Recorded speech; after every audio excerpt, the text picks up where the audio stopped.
तो सबसे बड़ी खुशी हमको वो हो। फिर हमको रश्मि याद आएगी, हम कहें कि पता नहीं आज भी मिल पाएगी कि नहीं मिल पाएगी, क्योंकि आज तो अब तो टिकट कंफर्म हो गया, तो रुकने का सवाल ही नहीं उठता। और होटल में अपना रूम हमने चेकआउट किया, अपना रूम करा के दूसरे रूम में है, ये लोग बैठे हुए हैं वहीं पर आराम कर रहे थे। तो अब कब आना होगा सर? अब देखिए जब लखनऊ बुलाएगा लखनऊ बुलाएगा एकदम। कुछ डिजाइन करिए लखनऊ के लिए। पर अभी तो ये नाकों का वर्कशॉप हुआ, अच्छा तो इसमें तो हर कुछ चलिए। सर डिटेल बताइए वर्कशॉप। वर्कशॉप एक्चुअली क्या है ना, ये एड्स कंट्रोल विभाग है। अच्छा तो एड्स कंट्रोल विभाग जो है वो बहुत सारी चीज़ें जो होती है ना कि गांव में या कहीं और प्रचार प्रसार अवेयरनेस के लिए प्रचार प्रसार के लिए उसका माध्यम बनाता है। तो फोक मीडिया वर्कशॉप था।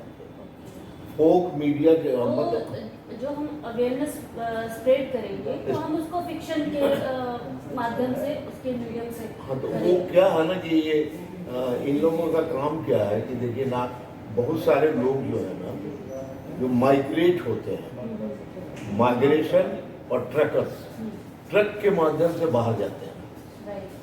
बाहर जाते हैं तो 6-6 महीने साल भर, कभी कभी जैसे पंजाब से निकले तो नॉर्थ ईस्ट चले गए, वहाँ साल भर रह गए।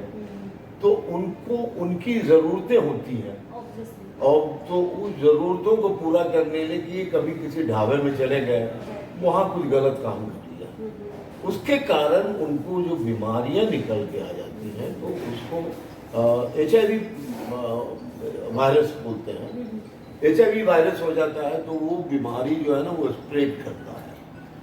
ऐसा नहीं है कि जानलेवा है वो, उस इलाज है, उसका इलाज के माध्यम से आप ठीक हो सकते हैं। लेकिन क्या है ना कि वो थोड़ा सा एक भ्रम फैल गया है गाँवों में या शहर में, जहाँ भी वो रहता है कि नहीं इस आदमी को HIV ये वायरस हो गया है, इसको घर से बाहर निकाल दो, इसके कपड़े अलग कर दो, इसको छुओ मत, इसके साथ कोई संबंध मत रखो। इस तरह का जो भ्रम है हमारे लोगों के बीच, उनके अवेयरनेस को दूर करने के लिए ये माध्यम जो नाको ने बनाया है, नेशनल एड्स कंट्रोल विभाग है, वो दिल्ली में है। लखनऊ वालों ने भी यहाँ काफ़ी मदद की है, तो लखनऊ में भी है इसका विभाग। और अभी ये SRT सेंटर बोलते हैं उसको, 1079 इसका नंबर है। अगर किसी कोई आदमी पॉजिटिव हो रहा है या नेगेटिव हो रहा है, कुछ उसको शक हो रहा है, तो इस नंबर पर कांटेक्ट करके वो अपने लिए इलाज मुफ्त में करा सकता है और जांच भी करा सकता है। तो जांच जो भी होगा वो भी मुफ्त हो जाएगा और गोपनीय होगा, वो बताया नहीं जाएगा, आपके परिवार के सिवा किसी को नहीं बताया जाएगा। या इवन डॉक्टर टू डॉक्टर बता सकते हैं, लेकिन वो किसी को नहीं बताते हैं कि ऐसा ये पॉजिटिव हो गए हैं तो इनको समाज से निकाल दिया जाए, इनको घर से बाहर कर दो। मेंटेन करते हैं महदूद रखते हैं। हाँ बिल्कुल, अपने तक रखते हैं, और वो इसलिए रखते हैं कि कोई न्यूसेंस न क्रिएट हो जाए, मारपीट न हो जाए, कोई मारे पीटे नहीं, इसको घर से निकाले नहीं, इसका तिरस्कार नहीं करे, इसके कपड़े को नहीं छुए, इसके बहुत दूरी बना के रखे। ऐसा नहीं है, ये लाइलाज बीमारी नहीं है, ये छुआछूत की बीमारी भी नहीं है। और एक इसमें जो बहुत इम्पोर्टेंट पॉइंट है कि सिरिंज जो है, अगर आप खून चढ़ाता है, खून चढ़ाने के लिए आप जिस सिरिंज का इस्तेमाल करते हैं तो दोबारा रीयूज होना चाहिए, वो डिस्पोजल होना चाहिए। जैसे पहले था ना कि एक सिरिंज को इंजेक्ट किया, गर्म पानी में खौला दिया, फिर उसको दोबारा नहीं, वो नहीं होना चाहिए। तो ये अवेयरनेस है, कुछ दवाइयाँ तो मिलती रहती हैं, SRT भी हमारे जहाँ भी इसकी संस्था की जो इन लोगों ने अपना एक वेन्यू बना के रखा है, और उस पर अगर 1079 पर अगर फ़ोन आप करेंगे तो तुरंत उठाएगा, बोलेगा कि क्या मैं आपकी मदद कर सकता हूं। आज का पेमेंट मतलब तो वो मदद आपको दवाइयों के लिए कर सकता है। अच्छा, इसमें और एक 2-3 चीज़ें बहुत इम्पोर्टेंट है कि जैसे हो जाता है कि आप HIV पॉजिटिव हो गए तो क्या आपकी पत्नी को भी हो जाएगा या उसमें गर्भ में पलने वाले बच्चे को भी हो जाएगा? तो ये बड़ी इम्पोर्टेंट पॉइंट है, क्योंकि उसमें ये डर रहता है कि ये आदमी गलत काम किया है, गलत काम करके बाहर से आया है और इसने कंडोम का इस्तेमाल नहीं किया है, तो डायरेक्ट ये है कि रिलेशनशिप में आया और उसके बाद इसको बीमारी लग गई, तो वो पर सर इसके तो मल्टीपल रीजंस हो सकते हैं ना, जैसे आपने सिरिंज की बात कही। हाँ सिरिंज। हाँ, लेकिन एक ये भी है कि जो HIV पॉजिटिव लेडी है अगर वो प्रेग्नेंट है तो वो उसके थ्रू बच्चे को होने का खतरा रहता है, यस। तो उनको दवा हमेशा लेनी है, वो दवा नहीं छोड़े। अगर दवा छोड़ देंगे तो अच्छा, मुझे ऐसा लगता बच्चे है के लिए मुश्किल जी जी, मुझे ऐसा लगता है ये क्यूरेबल तो नहीं है, लेकिन मुझे लगता है नहीं क्यूरेबल है, क्यूरेबल है, बिल्कुल क्यूरेबल है, लेकिन टाइम क्योंकि ये इतना मुझे पता है कि अब ये आप एक सर्टेन टाइम तक सरवाइव कर सकते हैं, हाँ। मतलब ड्यूरेबल हो गया है ये, लेकिन ड्यूरेबल का मुझे नहीं पता था। नहीं एकदम है बिल्कुल। चलिए ठीक है। बहुत सारे लोग हैं। ठीक है, फिर। बहुत सारे लोग हैं, ऐसा जीवन के उदाहरण है। अभी पूरे हिंदुस्तान में 75 ऐसे सेंटरों को 175 सेंटर बनाने की बात चल रही है, जहाँ की इसकी सारी सुविधा मिलेगी, सारा इलाज मिलेगा।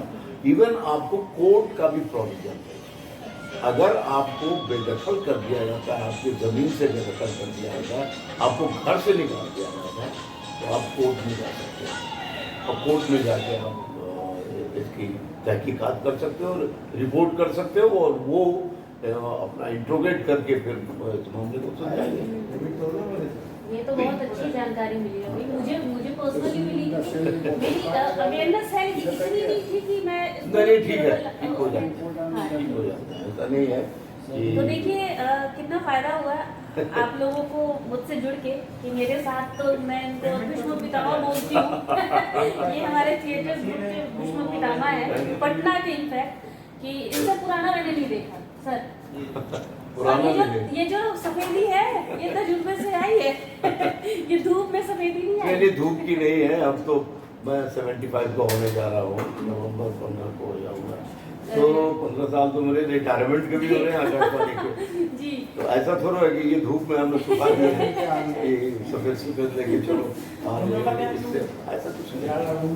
और बड़ा अच्छा, मतलब हम हमेशा रंगमंच करते रहते हैं। नहीं, अभी मैंने आपका बकायदा इंट्रो करवाया है, और ये वो शख्स हैं कि मैं जिनको लेजेंड बोलती हूँ, गुलजार साहब, इन्होंने उनकी संगत में काम किया हुआ है। तो सर पहले तो मैं मतलब उस हवाले से भी मैं आपका आशीर्वाद लेना चाहती हूँ। और इन लोगों ने मतलब इन लोगों से बहुत कुछ सीखा है मैंने, बहुत कुछ, मतलब आज जो भी मैं हूँ तो मेरी पर्सनालिटी में थोड़ा इनका हो गया, थोड़ा उनका हो गया, तो मिक्सचर है। तो हमने कितना काम किया सर साथ में? काम तो किया ही है ना, कई काम किए हैं। अब मुझे याद है कि जबरदस्ती भी कराया इन्होंने, करो। हमने कहा कि नहीं करो नहीं करो। सुमन पटेल गई थी, नहीं हाँ। अभी तो वो पास आउट भी नहीं हुई थी, हाँ। तो उसने कहा कि हाँ, तो उसने कहा कि नाटक करना है, तो हम कहा कि भाई जो 5-6 ही आर्टिस्ट हैं उसमें, सुशील शर्मा, सुशील तो बेचारा गुजर गया, तो खैर इतना बढ़िया आर्टिस्ट, इतना अच्छा कलाकार, बहुत अच्छे इंसान, बहुत बड़ा दिल उस आदमी का, उसमें कोई शक नहीं। तो सुशील नहीं रहा तो सुशील था उसमें, तुम थी, और एक नया लड़का जो अभी आजकल फिल्मों में बहुत काम, रतन, वो बोरा ढोने का सिर्फ काम किया, सिर्फ एक शॉट था, ओनली वन। सच कह रहा हूँ, अच्छा काम कर रहा हूँ जी। बुलुआ है, बुलुआ बहुत अच्छा काम कर रहा है। बुलुआ मैं भी बुलुआ बोली, सॉरी अगर बुल्लू देखेंगे तो। हाँ नहीं बुलुआ है। मैं पटना में बहुत रेयर लड़के हैं, रेयर है जिनको मैं अप्रिशिएट करती हूँ दिल से। वो मुझे कहीं भी मिले, किसी भी प्लेटफॉर्म पे मैं उनको देखती हूँ, मुझे बहुत खुशी होती है। और बहुत ही डिजर्विंग Deserving है, बिल्कुल बहुत deserving। डिजर्विंग है ये जिनका जिक्र कर रहे हैं सर। उनको एक मतलब एप्रोप्रिएट प्लेटफॉर्म नहीं मिल पाया है, लेकिन खैर हमारे लिए बहुत show बड़ा की- प्लेटफॉर्म नहीं मिला, बहुत बड़ा नहीं मिला, लेकिन फिर भी जो वो अभी deserve जो करते हैं। नया प्रयोग सब कौन एफडी क्या करके फिल्में बन रही है ना, हाँ, हाँ, जी। उसमें कर रहा वेब था। सीरीज में भी मैंने अभी देखा है, हाँ। पंचायत में खैर अच्छा तो किया वो है अच्छा हाँ, काम करता है, अच्छा अच्छा काम काम करता है, नो डाउट। तुम जो काम अच्छा, कर रही थी हाँ। वो तो बहुत अच्छा काम की, और जितने भी काम इसने किए जी। लैंडमार्क काम है पटना में, ऐसा मैं इसके मुंह पे नहीं बोल रहा हूँ। जी। और आज भी वो इतिहास मेरे पास प्रिजर्व है, हर सीडी, हर नाटक का सीडी मेरे पास पड़ा हुआ है, और उन सीडी को मैं यहाँ दिल्ली संगीत नाटक अकादमी में भेजता था, जब उनके प्रोडक्शंस मिलते थे, उनसे पैसा मिलता था, तो वहाँ मैं भेज देता था उसको। तो काम तो है ही, और ये टैलेंटेड है, नो डाउट। ये बहुत इसने हमको और डॉक्टर किशोर को अपने घर पे बुला के खाना खिलाया था। बहुत पहले की बात बता रहा हूँ मैं आपको, इसकी शादी कहाँ हुई थी उस समय? होली वाली हाँ, होली वाली के हाँ। एक आध दिन आगे पीछे, जी। तो जहाँ इसका मकान है हम लोग नहीं, हम गए नहीं थे कभी। नहीं, फोटोज देखी हैं हमने, फोटोज हाँ, दिखाई तो- हैं। हाँ, हाँ, मैं तो हाँ, नहीं, इसकी छोटी बहन थी, वहाँ जी। पिताजी थे। भले ये आपको पर्सनली आज मिल रहे हो, लेकिन नाम आपका बहुत सुना है, बहुत सुना है। चलिए, बड़ी मेहरबानी है। कि आप जब मुंबई भी गए थे तब भी हाँ, बोले हाँ, थे मैं आपको बताऊं कि सर आए थे तो वहाँ पे मुंबई में इन लोगों ने मिले। स्पेशली और कई लोगों से वहाँ पे मिलवाया। हाँ, मैं वही था। मैं आपको बता दूं दोस्तों, मैं आपको ये बता दूं कि ये जो शख्स है ना, इन्होंने मुझे बहुत स्पॉइल किया है, बहुत पैम्पर किया है, मतलब एक बच्चे की तरह। मतलब मेरा इतना हक होता है कि मैं शायद इनको डांट भी दूं, लेकिन वो हमारे बीच इतनी अच्छी अंडरस्टैंडिंग होती है कि बस ये उसका बुरा नहीं बनाते, और जरूरी नहीं है कि मैं, जैसे लोग होता है ना sir sir sir sir sir, मैं वो नहीं करती। मेरा तो इतना हक था कि सर सर चलिए आप चाय पिलाइए, सर चलिए ये कर लें। बिल्कुल बिल्कुल बिल्कुल। और तुमने कंपा कोला पिलाया था हमको, याद है? होटल में ले जाके, वही बाबा। बात हमको याद है, ऐसा नहीं, मैं भूल नहीं सकता हूँ। सर को इसलिए कि नमक मैं और पानी था, सब याद है। मैं था, अरविंद सिन्हा था, हाँ। जो हाँ, जी। स्टूडियो चलाता है जी, जी, हमारा मुंबई मित्र की है। बात कर रहे हैं। मुंबई में बहुत मार्वेलस स्टूडियो है, और ओसीवारा में है। जी। ओसीवारा में जहाँ कई फिल्मों के ऑफिस। अच्छा, मैं उन जिनका जिक्र हो रहा, तो जब इनका मुंबई आना हुआ तो अचानक जैसे आज कॉल आ गया, वैसे ही कॉल आया, कहाँ हो? मैंने कहा सर मैं तो यहाँ हूँ। तो बोले देखो हम तुम्हारे शहर में हैं, मिलोगी? मैंने कहा ऑब्वियसली।